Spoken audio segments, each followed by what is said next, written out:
Hi and welcome to this latest 10x leadership video. This week I'm going to cover a question that I get asked quite a lot. I suppose normally from people who are relatively new to leadership, but doesn't have to be exclusively. And that is where they are struggling to get people to follow them and do what they want them to do. So if you have that problem or you've come across that issue, this video is for you.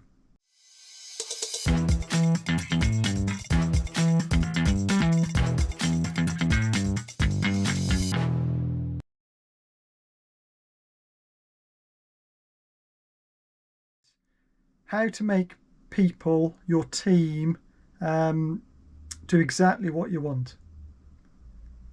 And there's a quite simple answer to that. You can't. Nor should you want to in most normal leadership situations, not unless you just want a load of robots like Pepper here in your team.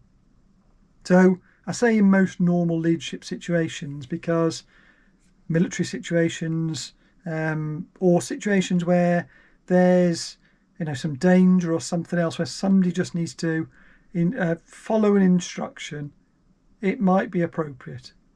But for most normal leadership situations, this isn't, you shouldn't be trying to get people to do exactly what you want. And I'm going to spend a bit of time in this video talking through that and why I don't think it's the right thing to do. And also, I suppose crucially, what you can do differently that will be even better than what you were trying to do. Now, you might be sitting there watching this video thinking, oh, wait a minute, I'm in charge, I've got control, I've got the authority, I've been given a job, whether on promotion or a new job where I'm in charge. I've got to get people to do what I want because I'm the leader. So you might want to use that authority and control to I suppose to instruct your team to do that. And absolutely you can use force if you want to. In this case it's not a gun, as you can see on the screen there. It's your authority and your seniority in your company or organization. Yeah, you can absolutely do that if you want to. I don't think, well, I know that doing that, you might get away with that once, you might get away with it a few times, but people aren't going to stand for it.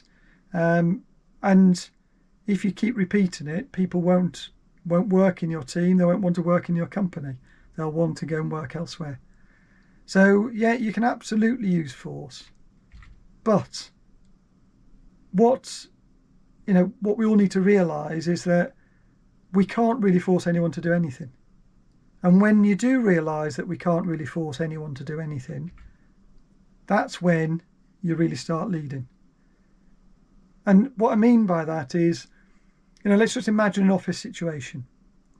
So how am I going to force somebody to send an email? How am I going to get them to type it and send it? I can't, can I? I can persuade them to do it. I could even instruct them to do it. I can tell them that they need to do it, otherwise there's some consequences. But fundamentally, that person has to choose to do the thing that you're asking them to do. And what I'm saying is that there are much better ways of doing it than forcing people to try and do what you want to do. And there are a whole range of reasons for that, and that's what I'm going to cover in this video. And as I say, not only that, I'm also going to tell you a much better way of doing things that will get a much better result. So let's have a look at a controlling leadership situation. So basically, in a controlling leadership situation, you have a parent-child relationship. The parent being the leader, the child or children being the team members of that team. And you might be sitting there watching this thinking, okay, yeah, so what? Well, There are a number of sort of behaviours and characteristics that leader will show, and we'll go through those, and then I'm just going to go through the impact that has on the team members or the children in that relationship, and hopefully that will illustrate why it's not a good idea. So, I'm using some sort of typical behaviours here. Not all controlling leaders will display all of these, and there may be a whole load of other behaviours that I'm not even covering. But there are lots of controlling leaders who tend to be self-absorbed. And what I really mean by that is they think they're the centre of the universe, they think they're the one that has all the answers, they're interested in their own careers and getting on. What they're not interested in necessarily is the good of the organisation or the company or the team or individuals in that team. They are the most important thing in the room, in the company, in the universe.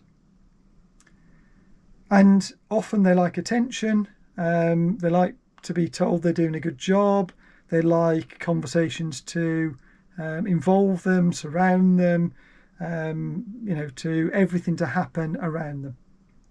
And, for me, that just suggests some insecurity, but, I'm not a psychologist. The other thing that they do or don't do, in fact, is they don't really trust people, or they don't trust their team. If they did trust their team, they would, they wouldn't do what they're doing, and they would engage their team and they give them some control and authority themselves to make decisions and decide how things should operate. But often they don't, and they use that as an excuse and a reason why they've got to tell everyone how to do things, because they can't be trusted. And it might be that they've had a bad situation in the past where they trusted somebody to do something, it didn't work, they got told off, in their words, and that had an impact. Not least if you think about those first two bits being about their ego, that will have been bruised if that happened. So they're trying to avoid that happening again. Therefore, take control, don't trust people, but there are a whole load of consequences. What a lot of controlling parent-child relationship leaders do as well is they keep lots of information to themselves or knowledge to themselves. They're the only person who knows everything, and that means that they're the only person who can make it all work. Again, obviously a controlling thing, but it makes them feel good and keeps them at the centre of everything.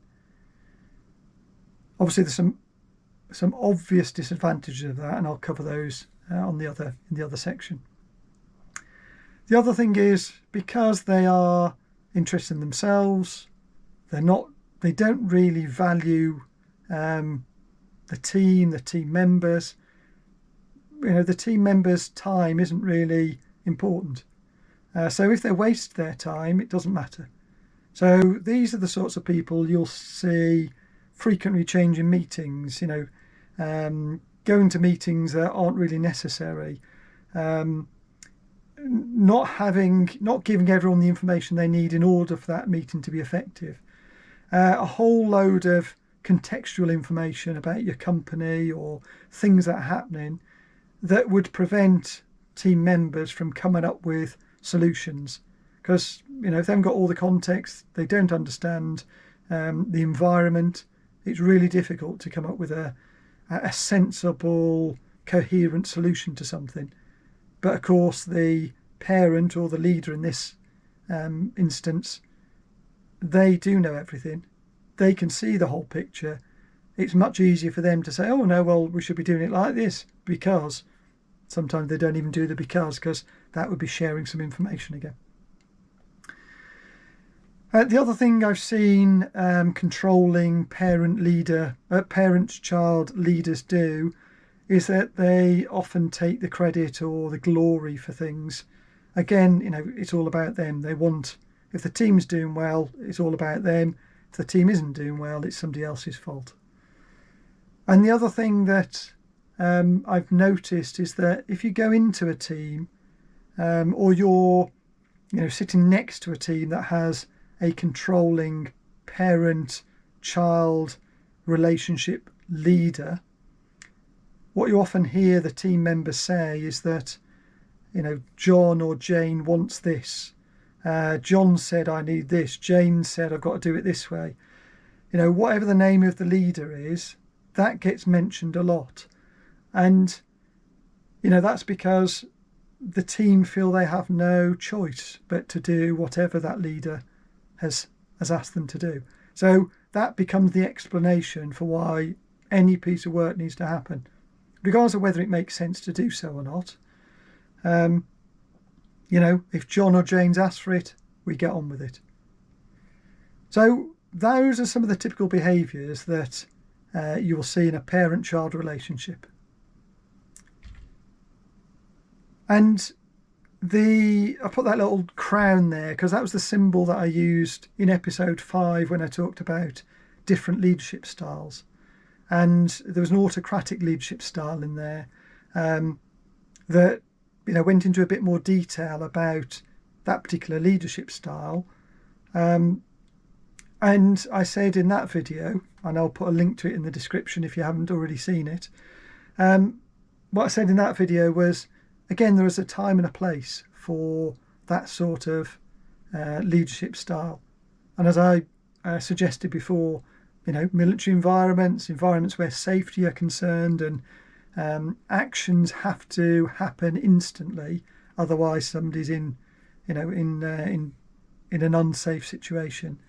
That's where an autocratic leadership style makes some sense, but not to be doing that as a matter of course in most normal leadership roles. You have all of the behaviours I've described, but what you get and how it feels to be part of that team is what I'm going to cover next.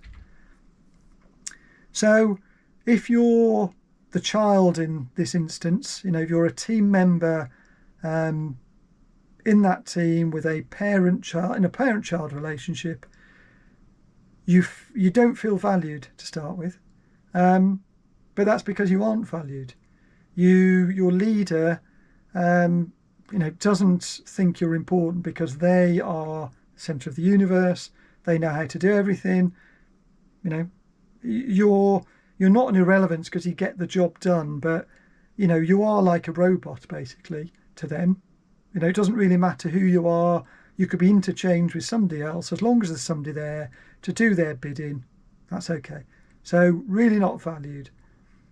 As I say, parent-child leaders normally don't trust people and they don't trust their team. So funny old thing, the team members know that they're not trusted and don't feel trusted.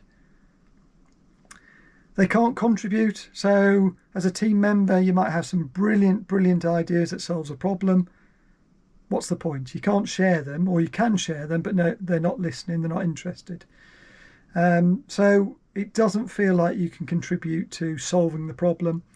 And for virtually all of us, that's part of the joy of the job. It's working out how to fix something, how to provide a service to someone, how to increase revenue, or a whole range of different things. But you can only do that if you're allowed to do that.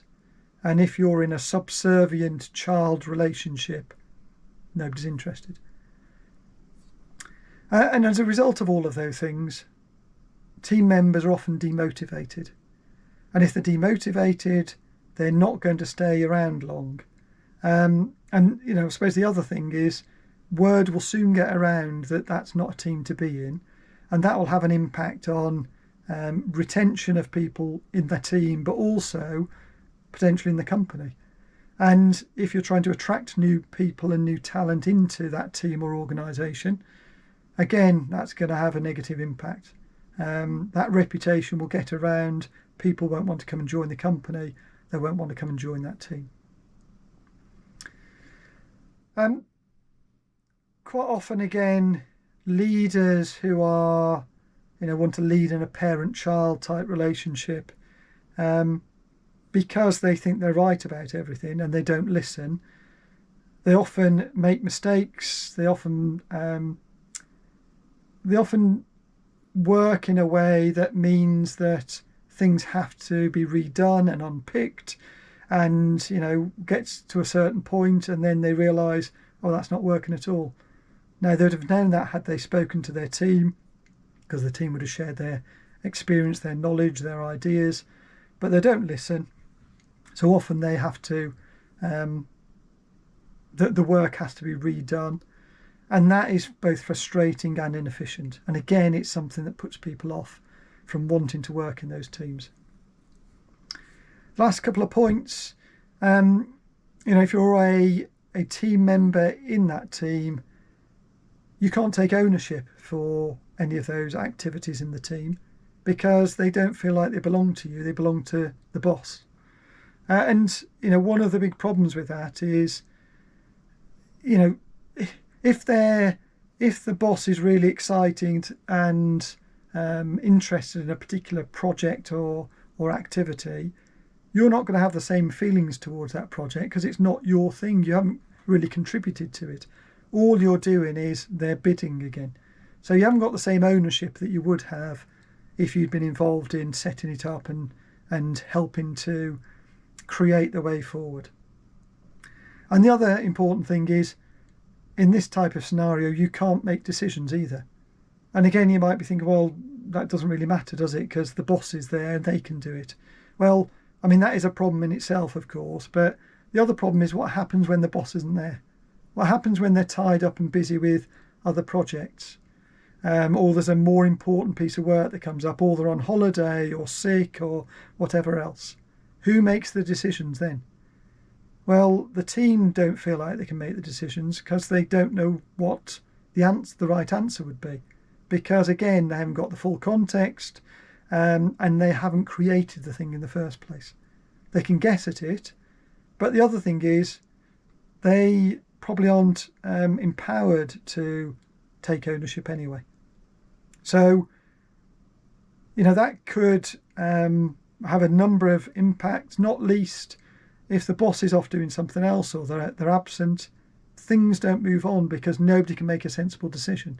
Or if they do make a decision, there's a good chance it will be the wrong decision, and then when they come back, they'll want to unpick it. Not only that, they'll also want to have a go at the team members for, doing the wrong thing. So there's a whole load of problems here with trying to control, not least, as I said before, none of us can actually force anyone to do anything. At the end of the day, the individual has to make the choice to do something. And they might have to go against their morals, they might have to go against their values in order to do so. And if that's true, they're not going to want to stay around long, are they? I'm a visual person. This sort of controlling parent-child relationship in my head looks like that blob I've just put on the screen there. So the green is the parent and the red are the children, or the children around the edge, or the team members. And again, what is typical of this sort of environment and team is that the parent is at the centre of everything and everyone is around them, because they want to be at the centre of everything. They want to be controlling everything. But you can actually see that in teams. So if you go and visit a team that has this sort of relationship, you will see people physically standing and sitting around the parent because they're waiting to hear what they've got to say. They're also, I suppose, at times trying to get some attention from them. Again, I suppose just like children do. They're looking up to their parent, the leader in this case, trying to get their attention, trying to get their praise. None of it is healthy. So, that is why having a parent-child relationship, controlling, trying to force people to do what you want them to do, is not a good idea. I said earlier I wouldn't just talk about why it's a bad idea, but I'd suggest an alternative. So let's have a look at that. So, in my view and in my experience, 35 years or so of leading people, the right thing to be doing here is empowering people. And what that is an adult to adult relationship. And, I think I'll come back to it later on as well, but for a lot of leaders, that's a scary thing to do. Because, again, if we think back to what I said earlier, lots of leaders, especially new leaders, think, well, wait a minute, I'm in charge, I've got control, I've got the authority, I'm the one that is going to get it in the neck if it doesn't all go right. Therefore, I need to be the adult in this relationship. Everyone else is subservient to that. But, as hopefully I'll show through this slide, that isn't the case. And in fact, this is a far better way of dealing with things. So just like we did with the controlling parent-child relationship, I'm just going to go through some of the typical behaviours that you would see in an adult-to-adult relationship, and then talk about the impacts that would have on team members. So the first thing to say is that often with people who are empowering and lead their team as an adult to an adult relationship, is that frequently they're not there for their own personal gain. It's not about their own ego. It's not about them feeling special.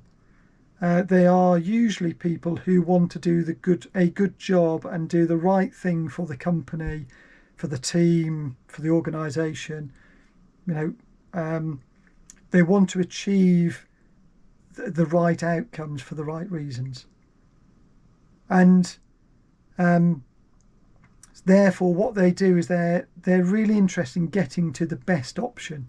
They often haven't got an option in mind or an answer in mind, and nor do they care really. What they want to get to is, what's the right answer to this? What's the best way of doing it? What's right for the company or organisation? Let's get on with that. And the way they do that, again, is they haven't got all the answers. I spend a lot of time and have spent a lot of time leading in this way. There are loads and loads and loads of situations.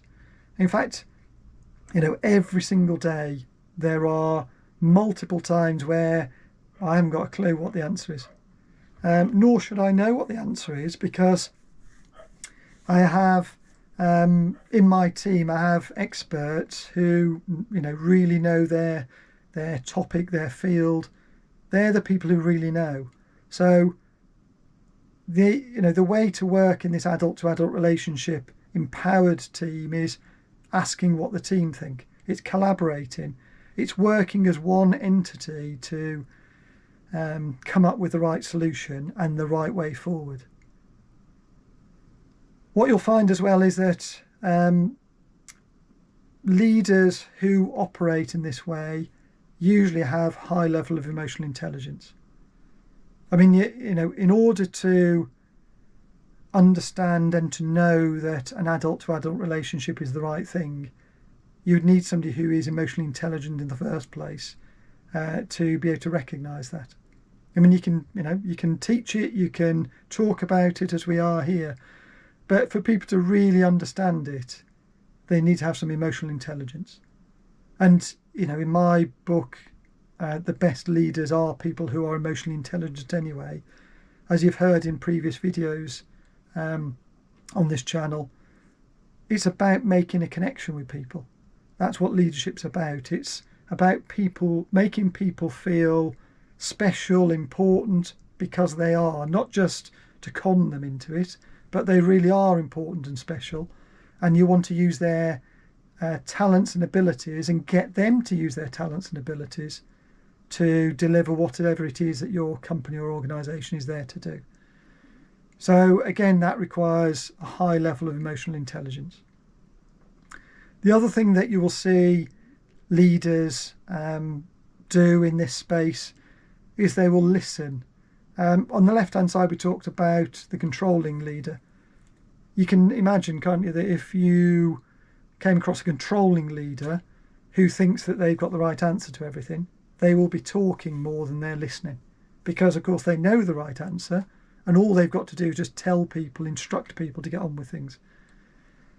Conversely, the empowering adult to adult relationship leader recognises that they don't know the answer, but their team will know the answer, and therefore they'll be asking questions and listening far more. And again, that's exactly what I do. The number of times I've come across a problem and I have absolutely no idea how to solve it. I could have a go, I could come up with some options, and I do that, but I do that in conjunction with my team, because collectively we've got a far better chance of solving that problem. And all the research, all the studies show that the more diverse a team you've got, not just in terms of ethnicity and gender and all the other protected characteristics, but also in thought, the more effective and efficient your team is going to be, the more likely you are to be able to solve problems. So, basically this is about harnessing the leader, harnessing the talent, the knowledge, the experience of the team, and encouraging them to come up with the solution for themselves. And I can guarantee that virtually any problem that my team comes across, individually we haven't got the answer, but collectively we can find a way through it, and usually find the right route through it. The other thing that you will see in this type of relationship is that the leader is supportive. So, for me, the team is a sort of force multiplier. If I might be accountable for all of the work that the team delivers and for, the targets, etc. But I don't do that work, my team does it. So every single member of the team is a force multiplier in getting that job done. And my role is to try and support them to enable them to do so. So the more I can clear things out of the way, make it clear what the targets are, help them with the understanding, the context, the better, because I say they're the ones who actually deliver the work at the end of the day. On the left hand side, we talked about how you could tell just by listening to the team whether it was a parent-child relationship, leadership relationship or not. You can do the same with the adult-to-adult relationship. And instead of hearing, well, John or Jane wants this, or they've told me to do that, or they've asked you to get on with that, what you'll hear much more is conversations about, well, why don't we try it like this? Or, you said that earlier. I was having to think about what you said. How about we try this? Or, that you triggered a thought there. Here's a solution to that problem we were talking about earlier. So there's a whole load of different dialogue going on, and it's much more about the sharing of ideas, the sharing of good practice, the sharing of knowledge, than basically you're just doing it because somebody says that you need to do it. So those are the or some of the typical behaviours that you would see for an empowering leader. I'm just going to go through from a team member perspective in an adult-to-adult relationship. How does that feel? So there's a whole range of values again here. Sorry, not values. A whole range of feelings, I suppose, that you get from being in that team. And one of the primary ones is about being energized. Teams that are working well, that have an adult-to-adult relationship, they operate on a different level, and everyone feels more energized. And the reason for that is because it's their team. It's not, it doesn't belong to the parent. It belongs to everyone, and everyone's keen to, move the work forward, achieve the targets, be successful. They also feel valued as well. And they feel valued because they can contribute ideas. The ideas are taken forward. It feels like they are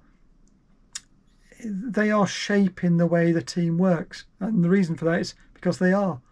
And because of those two things, people feel much more motivated and want to be in that team.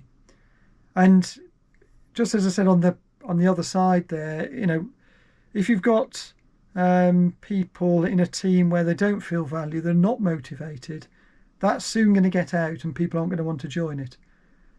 The opposite happens here. When there's a motivated team, and an energised team, people want to be part of it. So in terms of retaining people in your team, it's much easier.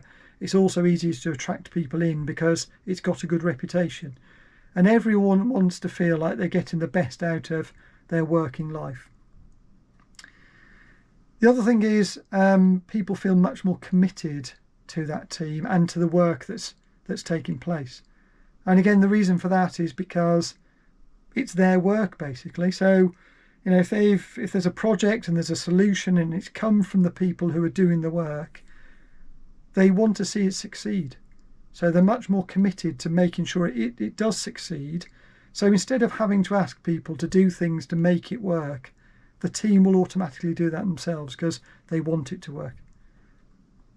Typically as well, you'll see people in teams like this where they are more confident. And they're confident because they know that they can contribute. They know that they're going to be successful because, you know, they're all helping contribute to the solution and the delivery.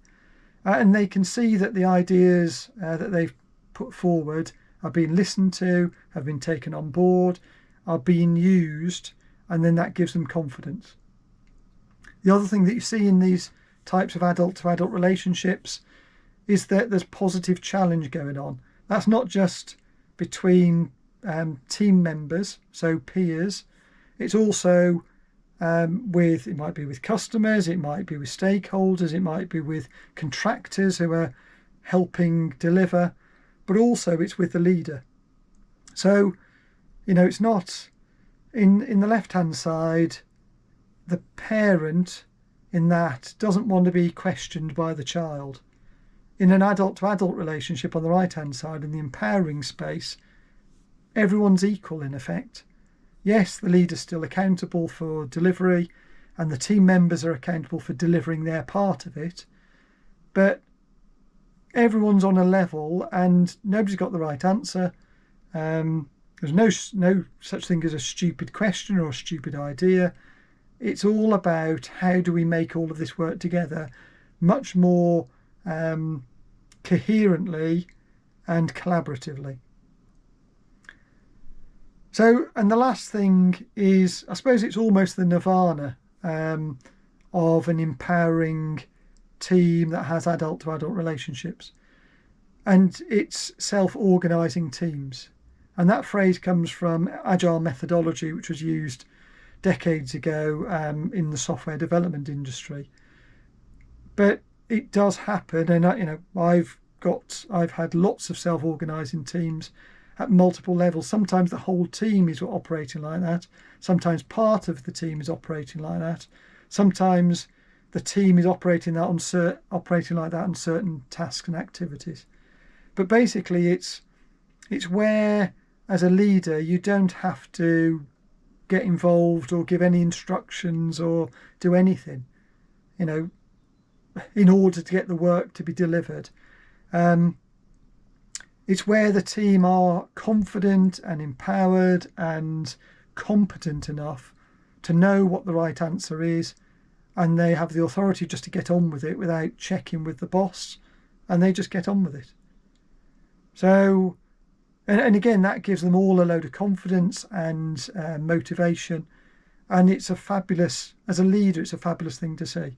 I've got examples where we were doing big conferences, for example, and to begin with, given that I had more experience than anyone else of doing those sorts of things, we were having a collaborative approach to it, but actually, you know, I was contributing more of the ideas because I had more experience.